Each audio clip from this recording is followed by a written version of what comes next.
E aí, irmãos e irmãs do Batatinha Comics, voltando aos trabalhos aqui, depois da minha mudança que vocês viram no último vídeo. Nossa, deu um trabalhão, atrasou minhas leituras, atrasou meus vídeos, mas agora estou voltando ao normal. E para começar aí o mês de março nas minhas leituras e vídeos, eu vou trazer Friday, novo lançamento do Ed Brubaker aqui da QS Comics no Brasil. Um quadrinho que me surpreendeu pra caramba e eu vou contar tudo sobre ele, sem spoilers. Se você quiser ver os spoilers, vai ter um link para um vídeo secreto onde eu vou falar um pouco de spoilers, porque eu quero muito comentar as reviravoltas desse quadrinho aqui. Não estraga a surpresa. Só veja esse vídeo aqui sem spoilers se você ainda não leu e depois volta aqui para ver o vídeo com spoilers quando você lê. Antes de fazer tudo isso, você se inscreve no canal, deixa a sua curtida, deixa o seu comentário aí e agora sim, vamos assistir o vídeo.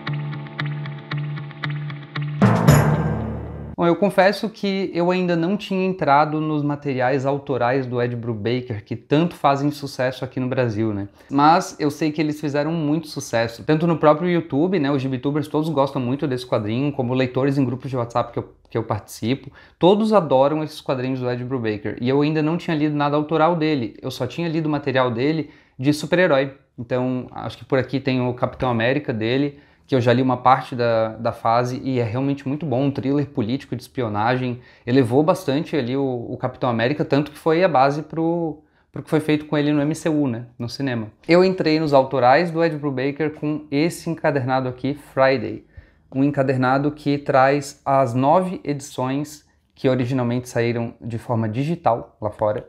Então aqui traz as 9 edições em um integral, e se eu não me engano é o único integral do mundo até agora.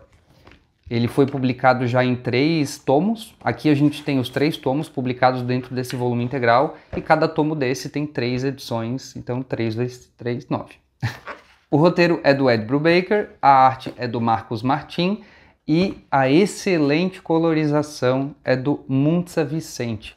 Gente, a arte é bonita, mas a colorização disso aqui é um espetáculo à parte. É absurdo, absurdo mesmo. Fiquei várias vezes olhando ali, parei numa página hiper colorida, hiper saturada, com cores vibrantes assim, e fiquei, caramba, que coisa bonita isso aqui. É o tipo de colorização que eu gosto muito em quadrinhos, que não é uma colorização natural, não são cores realistas, são cores vibrantes, são cores expressivas, e eu gosto bastante disso. Eu vou estar colocando aí na tela um pouco dessa arte para vocês verem. Mas sobre o que é a história? Primeiro, assim, as referências. Caramba, isso aqui tem muito de Stephen King. Se vocês me acompanham aí, se você me acompanha principalmente no Instagram, lá no Instagram tem um Reels mostrando isso, mas eu acho que eu não coloquei aqui no YouTube. Eu tenho a coleção completa de livros do Stephen King, eu sou um grande fã, tanto das adaptações, porque eu comecei quando eu era pequeno assistindo as adaptações cinematográficas, né, os VHS na locadora, eu pegava direto vários filmes do Stephen King, tanto quanto os livros, é claro, né, comecei nas adaptações, depois migrei para os livros. Adoro a série A Torre Negra, que é o magnum opus, assim, do Stephen King, o grande Senhor dos Anéis dele. Adoro todos os clássicos, adoro um monte de livro dele, adoro coisa moderna dele. Os últimos livros que ele lançou eu já li todos praticamente, e esse ano vai sair mais um e eu já vou estar lá preparado para ler. Quem sabe até trago uma review aqui, já que eu vou parar para ler o livro, né? E aqui em Friday eu vi muito do que eu gosto no Stephen King. Cidades pequenas, numa espécie de Nova Inglaterra, que é uma região dos Estados Unidos onde a maior parte das histórias do Stephen King ocorrem próximo, ali na região do Maine. Personagens muito carismáticos, um leque de personagens que vivem nessa cidade pequena, muito bem feitos, muito bem escritos e bem desenvolvidos. Isso também com certeza chamou a atenção aqui. E também claras influências do H.P. Lovecraft, H.P. Lovecraft, um autor que dispensa comentários, dispensa apresentações, né? É um autor que influenciou muito a carreira do Stephen King e influencia bastante esse quadrinho aqui. E é um autor que as influências dele no mercado, seja de quadrinhos, de livros, de videogames, de cinema, de séries de TV, tudo. A influência dele hoje é muito mais importante e muito maior do que o trabalho que ele deixou. O trabalho dele é basicamente uma porrada de conto que se interliga num mito de criaturas abissais, de deuses antigos que vivem no espaço, no universo, e que nós somos um nada perante a grandeza do desconhecido. Enfim, ele deixou um legado muito maior do que o que ele escreveu. E eu gosto muito dessas obras que pescam esses elementos do Lovecraft, como o jogo Bloodborne, ou todos os jogos da From Software, para falar a verdade, ou filmes que não são necessariamente uma adaptação de um conto do Lovecraft, mas são o que a gente chama de Lovecraftianos.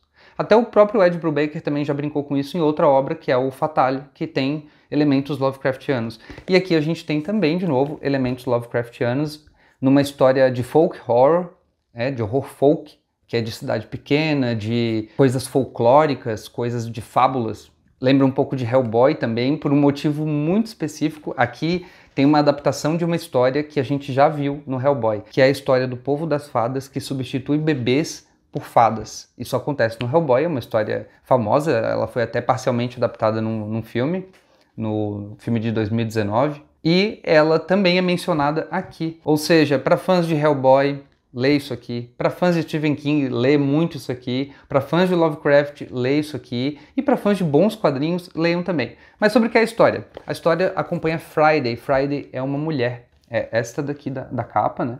O nome dela é Friday Fitzhugh. E ela tem um amigo chamado Lancelot Jones, ou mais conhecido aqui na história como Lance.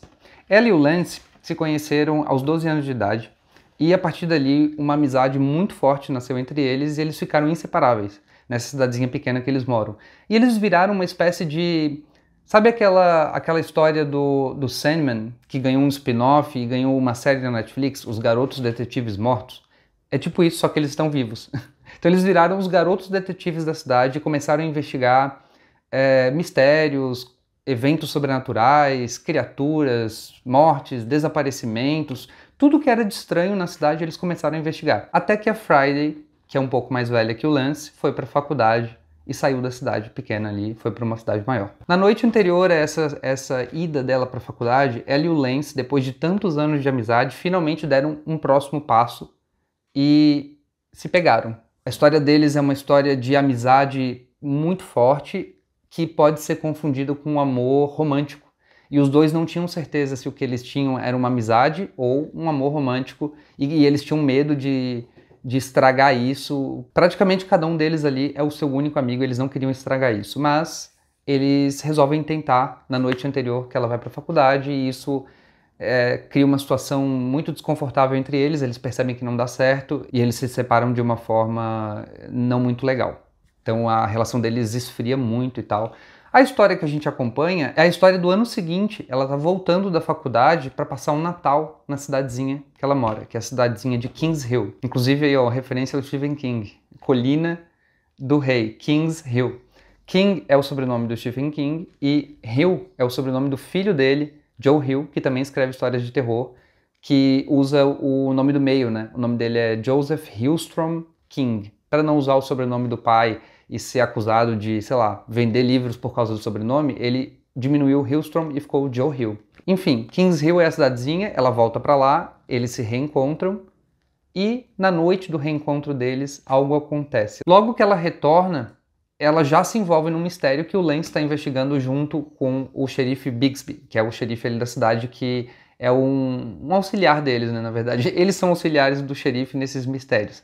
O xerife chama eles, ou eles se oferecem para o xerife quando algo muito estranho acontece que a polícia não consegue explicar sozinha. Então, os dois investigam. Tem páginas bem legais aqui que mostram os casos antigos que eles trabalharam. Então, são umas splash pages que mostram alguns casos, assim, e é um negócio bem massa, meio Sherlock Holmes, assim, cada caso deles.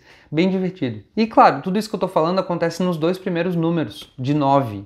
Muita coisa acontece aqui envolvendo tudo isso, todas as referências que eu falei. Para quem já assistiu também a primeira temporada da série True Detective, que é outro exemplo de horror folk, tem bastante disso aqui também, porque a própria True Detective, ela pesca das mesmas fontes que o Ed Brubaker aqui, adicionando-se a isso o trabalho do Robert W. Chambers, que fez O Rei de Amarelo, que é uma grande inspiração pro True Detective. Então, se você gosta da primeira temporada de True Detective, quer ver uma coisa um pouco mais, não vou dizer infanto-juvenil, porque não é, tá? Apesar dos 2 personagens principais serem jovens, não é uma história infanto-juvenil. Uma história que tem temas pesados, cenas pesadas também, e que é feita para leitores maduros, assim, não é uma história infantil. É isso que eu quero dizer. Essa história tem muitas reviravoltas, uma atrás da outra, uma mais surpreendente que a outra, e até os temas da história mudam ao longo da trama. Você vai lendo é impossível largar isso aqui, o ritmo de leitura é alucinante, uma história verdadeiramente incrível, que eu recomendo para todo mundo que tiver interesse de acompanhar esse mistério, que tenha essas referências do Stephen King, do Lovecraft, e que goste de uma HQ muito bem feita, com uma arte muito bonita. Bom, eu quero comentar mais um pouquinho, mas vai ser spoiler, então agora eu vou deixar aqui um link para vocês clicarem no vídeo, que vai levar vocês para um vídeo não listado, um vídeo que só dá para ser acessível por esse vídeo aqui, onde eu vou falar um pouco mais de spoilers do que acontece aqui. Só clique se você já leu essa HQ. Não estrague a sua surpresa, as muitas surpresas dessa HQ aqui, clicando nesse vídeo e vendo os spoilers. Não faça isso, é só porque eu quero comentar e não vou deixar nesse vídeo aqui. Se você não clicou, agradeço você ter ficado até aqui, espero que você goste dessa leitura como eu gostei. Por enquanto é a grande surpresa de 2025 para mim, o ano tá só começando, mas agora até março, Friday é a maior surpresa do ano para mim. Não se esqueça de se inscrever no canal se você não se inscreveu lá no começo, deixar o seu joinha e deixar um comentário aí o que você acha dessa história. Valeu!